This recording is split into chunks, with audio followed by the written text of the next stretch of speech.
Mayang gabi pag-usap mga angkol, ugante, at syempre sa ating mga pamangkin dyan na nakatutoy. Shout out time muna tayo, Aisha Estoy, no? Sabi niya, mayang gabi Lods, shout out ako sa lahat ng mga Lala Move driver na kagaya namin hanggang ngayon. Bumibiyahe pa rin, lalo na sa aking partner, Diego Badian.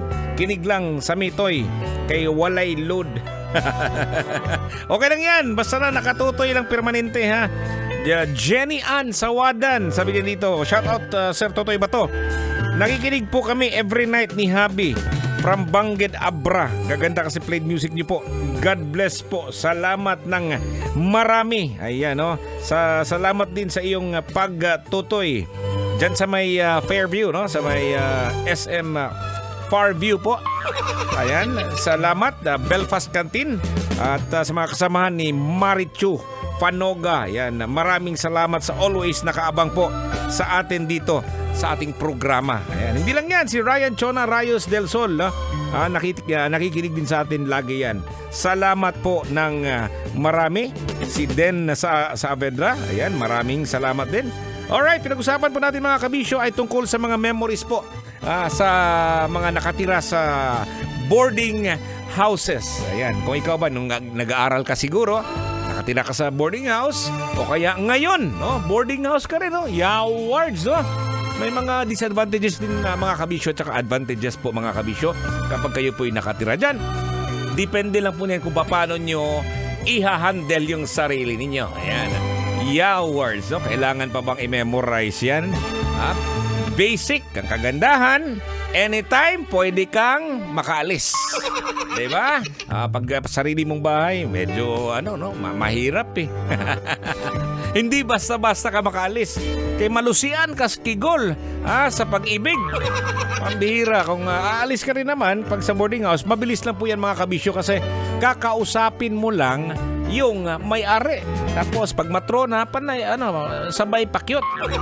Diba? Ayan, sabi dito ni ni Adrian June Miguel, boso is real.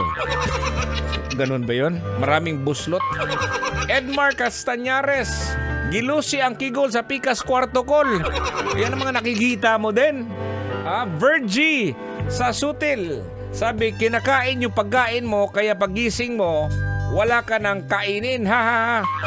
Ay, pag ganon, si Uncle Totoy, kinain yung pagkain ko, ay, kakainin ko siya.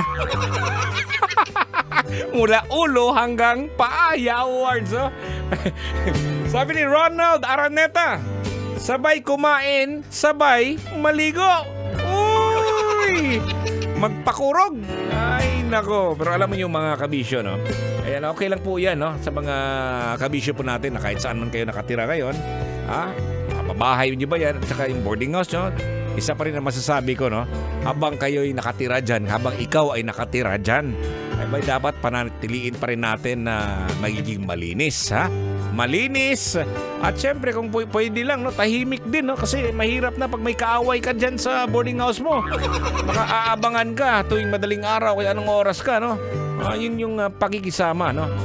Alam niyo po mga kabisyo, etong boarding house kasi or bed spacer siguro, abot kayang tirahan po yan, no? Ito ay mas abot kaya po kung ikukumpara mo sa mga pag nagrerenta ka ng buong condominium, yung buong apartment, o kaya pagpili ng sariling bahay. So habang nandito ka ngayon, kumakayod ka ngayon at may plano ka rin balang araw na magkaroon ng sarili mong bahay, magtipid ka rin, no? Di kayo magsigi kag laroy-laroy.